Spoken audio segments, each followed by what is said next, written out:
Ayon po sa survey ng SWS o ng Social Weather Stations, most Filipinos want VP Sara to prioritize nation's needs and face corruption allegations.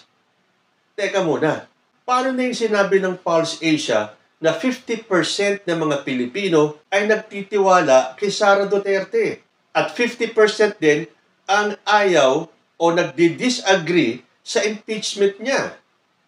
Magandang araw po sa inyo lahat and welcome sa Usapang Tito Man. Mukha yatang nagkakaroon ng mga survey wars ngayon dahil about a week ago, naglabas po ang Pulse Asia ng survey kung saan si Rodrigo Duterte ay naka 63%, si Sara Duterte 50% at si Bongbong Marcos 32%.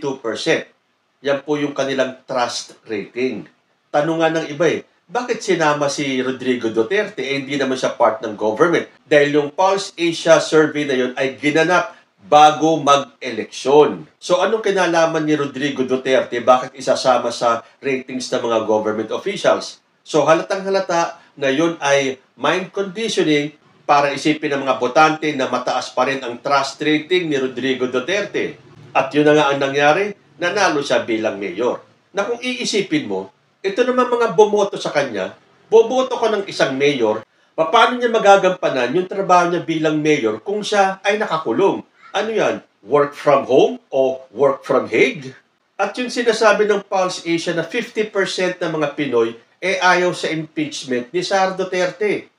Ito po, naglabas ang SWS at ang sinasabi nga dito, most Filipinos want VP Sara to prioritize nation's needs, face corruption allegations. Tingnan natin kung ilang porsyento ang nag-a-agree sa impeachment ni Sara Duterte kumpara sa survey ng Pulse Asia. Naku, mukhang nagkakaroon ng survey wars. Pulse Asia versus SWS. Sino ang mas paniniwalaan ng taong bayan? Sino ang mas credible?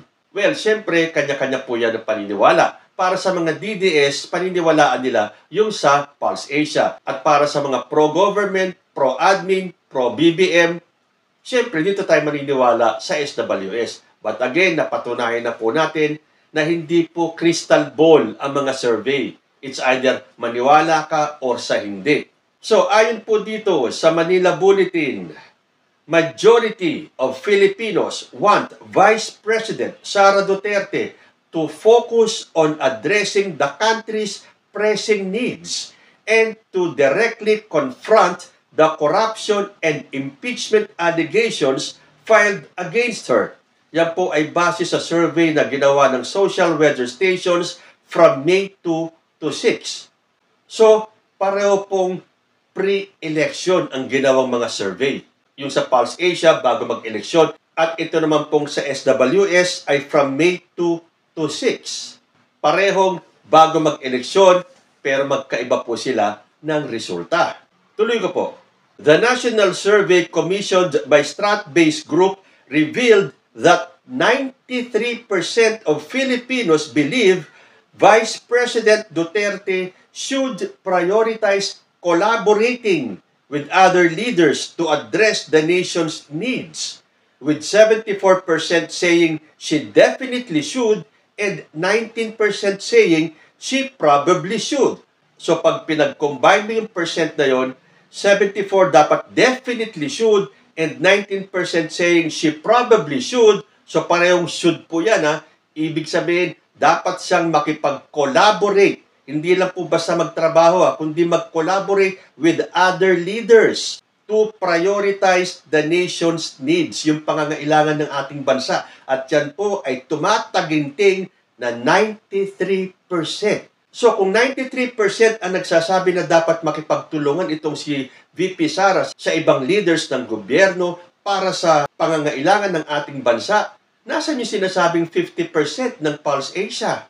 Bakit kailangan sabihan ng mga Pilipino si Sara Duterte na dapat niyang i-prioritize na makipagtulungan sa mga leaders ng bansa para sa pangangailangan ng mga Pilipino? Dagdag pa rito, 88% of respondents say she should address the impeachment charges and allegations of corruption. At kasama sa 88% na yon, yung 68% who say she definitely should and 20% who say she probably should. So, ibig sabihin, dapat niyang harapin yung kanyang impeachment charges at yung mga aligasyon ng korupsyon. And that is 88% ng mga Pinoy ang nagsasabing dapat niyang i-address ang kanyang impeachment charges. Samantalang ang sabi ng Pulse Asia, 50% of the Filipinos disagree with the impeachment. Sabi ng Pulse Asia, 50% ang nagdi-disagree. And that is majority. Paano itong sa SWS? 88%. Ano to? Super majority na to. Ang nagsasabing dapat niyang harapin ang impeachment charges at ang mga aligasyon ng korupsyon. Aba, hindi po biro-biro to. Kung ganyang kataas ang porsyento ng mga Pilipino na nagsasabing dapat harapin ni Sara Duterte ang impeachment. At only 7% believe she should not do so or are unsure. Ibig sabihin, 7% lang ang nagsasabi na hindi siya dapat ma-impeach or hindi niya dapat harapin yung impeachment na yan. Samantalang sa Pulse Asia, ang sabi nila, 28% lang ang nag-a-agree na dapat harapin ni Sara yung impeachment. Pulse Asia yan. Sa SWS, 7% lang ang nagsasabing hindi niya dapat gawin or harapin ang impeachment. Talagang Pulse Asia versus SWS. Parang nasa sa atin na lang kung sino ang paniniwalaan natin. Tuloy ko. While 61% believe she should continue to pursue her platform and policies, a majority also call for restraint in political discourse.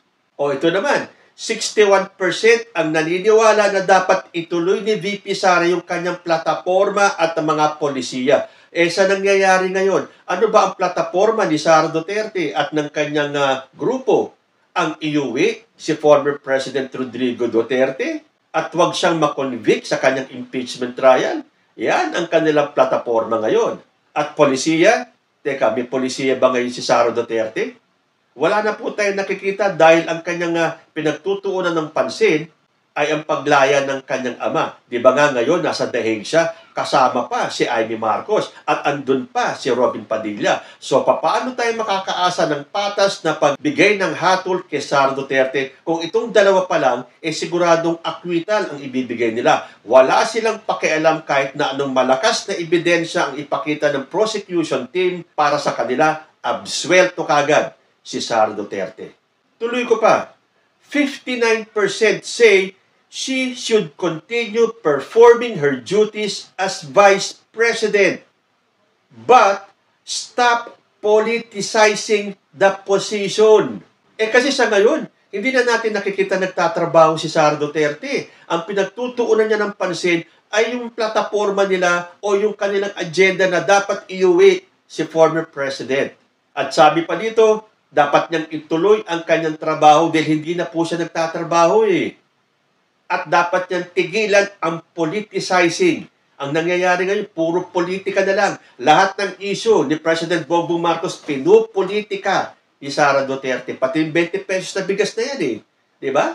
At lahat na lang ng ginagawa ni President Bongbong Marcos, pinupolitika ni Sara Duterte. At ang panghuli, sabi dito, and 50% say she should step back from publicly criticizing the government and its initiatives.